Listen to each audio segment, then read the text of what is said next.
And you might not realize this, but this New York pit bull's got a whole lot of bite. September 20th Grand Slam, you better pray to God you don't win this tournament, Joe. Because let me make you a promise that is crystal clear. If you wrestle me, I am going to choke you out.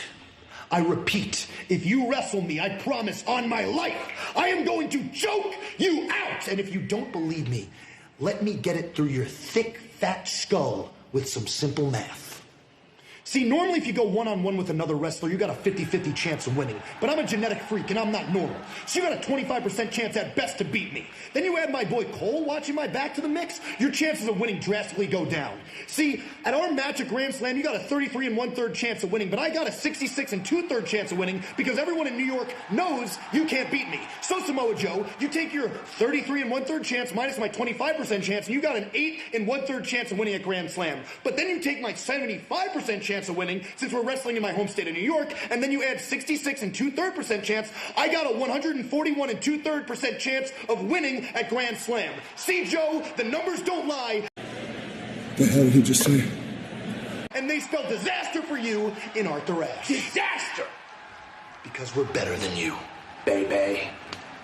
Yo, party people, what is up? It's your boy, the best gabber in the biz. What a solid episode of Dynamite that we had tonight. The final stop before next week's awesome Grand Slam. Guys, tonight we saw a lot of cool stuff. Hangman and Brian Cage tore it down in the third match of their trilogy. That has set us up for Swerve, Hangman, WrestleDream, for them to literally cook and honestly tear down the house. Moxley, after surviving Big Bill tonight and a solid matchup, now has to look to next week when he battles Rey Fenix in a next match for the International Championship. MJF Samoa Joe is officially confirmed. We are going to eat next week in that main event matchup, and MJF giving us the Steiner math to prove said point. And could Nick Wayne be turning next week at Grand Slam on Darby Allin to join Christian Cage, the father of the century? Guys, don't worry. Everything that happened here on Dynamite tonight, you're going to hear right here, right now. So please make sure to like and subscribe, because you know you want to, and I want you to as well.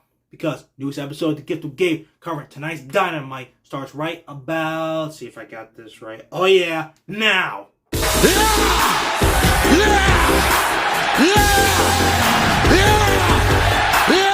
Okay guys, so we got things kicked off with Jon Moxley defending the International Championship against Big Bill W. Morrissey with, absolute Ricky Starks in his corner, being the greatness that he is. The match was super solid. Absolutely loved it. Big Bill can really go with the best one when you give him the chance. And Jon freaking Moxley, he's proven multiple times why he is one of the best in the world and is one of the greatest here in AEW of all time, and only the 4 years that this company has been around.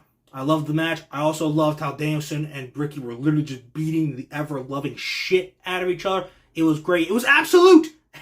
And Ricky, this version of Heel Ricky might be my favorite, all of our favorites, because he literally, after the match was over and Moxley won, took off his shoe and started beating Moxley with it in the ring before it all got broken up and turned into a melee when Claudio showed up, and, it all went from there. But, after all this, the biggest victim of all this melee was Ricky Stark's freaking chain. Thing totally broke. He was like, yo, you broke my chain. You're going to pay for that. You're going to pay for that. When Ricky says you're going to pay, you're going to pay. So let's just get that straight. So sorry to Ricky's chain. Rest in peace. It is done. Or should I say rest in pieces, because, it's broken. And as for Moxley, next week he's going to battle Rey Fenix in another grudge match. Weeks in the making, when he literally, in story, took him out of the fantastic Stadium Stampede match that took place at All In. But this time, the stakes are bigger, it's more personal, and the International Championship will be at stake. They had an awesome match a couple weeks ago, and I'm thinking they're going to, when they run this back, produce one that is just as awesome, or maybe even will top the first one from, last month. So, Moxley, Big Bill, great match to you guys. Ricky Starks, Bryan Danielson, keep being the greatness of talents that you are, and, being absolute. And Moxley, Phoenix, go out there and absolutely kill it next week in Arthur Ashe Stadium. Though, we know Moxley's going to win, even though it's the whole alphabet thing is pretty much been taken out the way. Moxley is not losing the International Championship next week.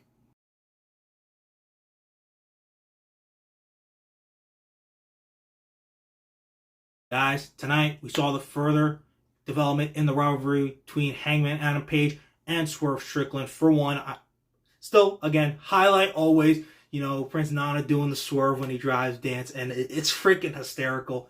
It's like Daniel Garcia's dance. It's gotten so over to where we're just like, yo, this is one of the best parts of the entire show, or just wrestling, period. But Hangman, he went toe-to-toe with the Machine, Brian Cage of the Mogul Embassy in order to soften up Hangman for Swerve at, now it is official WrestleDream, but to no avail. They absolutely tore down the house, just like in their previous two matches back in 2021. Matches was super dope, and all it took was one dead eye right into the mat. 1, 2, 3, and we got some cowboy shit getting the straight up W here at the end of the night. And like I said, Hangman Swerve has been made official for WrestleDream October 1st in literally whose house? Swerve's house, Seattle, Washington. Like I said, October 1st, it's gonna go down. God, we are gonna have some cowboy shit Swerve when we drive, when these two literally get to cook. The segments between these two have been great already, and it's only been 2 weeks. I can't wait till we get to WrestleDream, because oh my God, the strikes, you're gonna hear them, the kicks, the forearms, the buckshots, the dead eyes, the moonsaults, everything. It's gonna be insane. It's gonna be a banger. But at the end of the day, I'm still thinking Swerve is probably gonna win this one, because I don't think it's gonna be a one-off. I think this is gonna be the way Swerve, he beats down Hangman, shows that this really should be his spot, and it is like a multi-month redemption story for Page to get that big win over Swerve and prove why he still belongs in the spot here in AEW. But in short term, for WrestleDream, sorry Hangman, you're always going to be my boy. Going to be world champion even more times in the future. But I'm giving it to Swerve in his house at WrestleDream. It's just the way it is. Guys, tonight we got another match made official for Queens Arthur Ashe Stadium. Could be Dynamite or Rampage, because, this is the big Rampage show that, honestly, you're really supposed to care about, honestly. So, Christian Cage, Luchasaurus versus Sting and Darby. That's going to happen.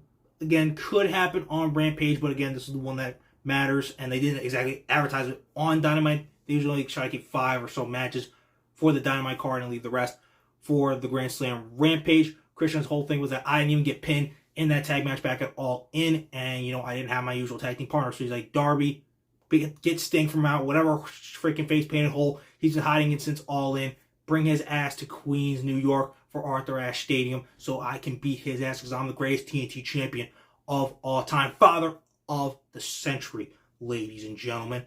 And, classic Christian Cage had to come at the mom of Nick Wayne, saying how he literally slid into her DMs and made sure to give her a personal message on the side to post more bikini pics so he can, have some personal time with those. And, he didn't mock Nick Wayne's father this week, but, is with Christian Cage, he's going to be a menace either way.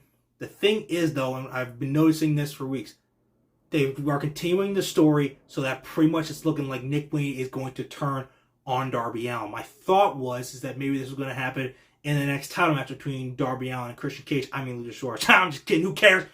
Christian Cage, TNT champion. I don't freaking care what it official is in terms. He's the TNT champion in our books and our hearts. So I'm assuming that was going to be where it's going to go down.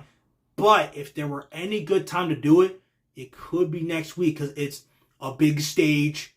The crowd will go insane. They'll be like, oh my God, what did you give Nick Wayne? What did you do? Why did you just do that? Why did you just turn on Darby? He's like your brother. He literally trained you, and he literally looked after you when you were a kid. How could you? And then joining up with Christian Cage, it could be the right place. For one thing, it is going to happen. That's why they are continuing this feud, and it's been dropped subtly. And again, it would be great for Nick Wayne's career, learning from Christian Cage, on screen and off screen. Like, honestly, that's how he's literally a prodigy. So you're sticking with one of the best in the business, bar none. So the turn is coming, but my eyes are definitely going to be glued on this more next week to see if Nick Wayne, in fact, does turn. If it's not next week, it'll be soon. It's more of a matter of when instead of if. But if it's next week, I'm going to be there live, in person, sitting in a seat in Arthur Ashe. And I'll be with everyone else being like, oh shit, it's going down. Ladies and gentlemen, the main event of Grand Slam has been made official. The devil himself, our scumbag, one half of Better Than You, baby, one half of Bro Chachos for life, MJF versus the king of television, the destroyer, the one, the most dangerous man here in AEW, arguably, maybe even in the world, the dude that always finds a way to move out the way when you're soaring through the air, Samoa Joe, the Ring of Honor television champion. A match 7 years in the making. Let's go. And in 2 weeks, they literally set up Joe as a main freaking villain to challenge MJF for the world title. Literally choked out MJF like last week and tried to take him out. And then freaking he just did the same thing to Adam Cole to end the show tonight. Absolutely incredible. And the match with Roddy was great too. My thought process going in, and it looks like we maybe could be going to that point. Joe was going to win, and maybe we get Roddy versus Cole at some point, like maybe WrestleDream or something. But just to talk about Roddy for a second. This dude's selling is literally, it's top tier. Like, there's so many good acts going on here with AEW right now, with Christian Cage just being a menace, Toni Storm with her crazy freaking actress kind of thing, or whatever you want to call it, that's going on, which is awesome too. And then there's freaking Roddy just literally overselling with this neck injury and just like, Adam. Literally, he was standing up and like, he was like, yo, guys, like, I'm good, don't put the neck brace on me. And then he sees Adam Cole come out and he's like, he's like, Adam. He's like, Cole's like, Roddy, I'm here for you, dude. And he's like, Adam, I can't see him. Adam. And then the freaking Kingdom's trying to get him to back off. And then, that's how he ends up getting, choked out by Samoa Joe. This whole storyline has been fantastic. I cannot wait for Joe MJF next week to conclude an amazing Dynamite next week for Grand Slam. MJF is still going to end up winning because as great as Samoa Joe is, as dangerous as he is not on the level of the devil. And I think MJF really will keep his promise to choke Samoa Joe out, though I'm pretty sure he's going to do it the same way he put Darby on in a headlock takeover, not once but twice, and beat him. He's going to knock him out with the Dynamite Diamond Ring and then just turn him around, and then, Joe's already going to be out, and then he'll choke him out. So, sorry, Joe. You're great. Love you. But our scumbag, MJF, the devil himself, is not losing the AEW World Championship next week because his name is Maxwell Jacob Freeman, and he's better than you, and you know it. Alright, guys, that is Dynamite. We are done. Put it in the rear view mirror. Still so much big stuff coming up this week. The road to WrestleDream and Fastlane are both continuing, but Grand Slam is literally freaking next week. So super psyched. But this Friday night on SmackDown, John Cena is back again on his return tour, and this time he's going to be on the Grayson Waller effect 2 months after he had that confrontation, which got physical, with Grayson Waller back in London at Money in the Bank. Cross your fingers that he just doesn't end up completely burying Theory again because of the, budding friendship and future tag team that's looking like we got blossoming between Grayson Waller and Austin Theory. We're going to hear more from Jimmy Uso, see how he tries to get more back into the graces of the Bloodline and specifically Roman Reigns. Maybe we'll hear this week about why and how the Judgment Day plans to go about this alliance, potentially with the Bloodline going into the future, and so much more. And plus, then we got this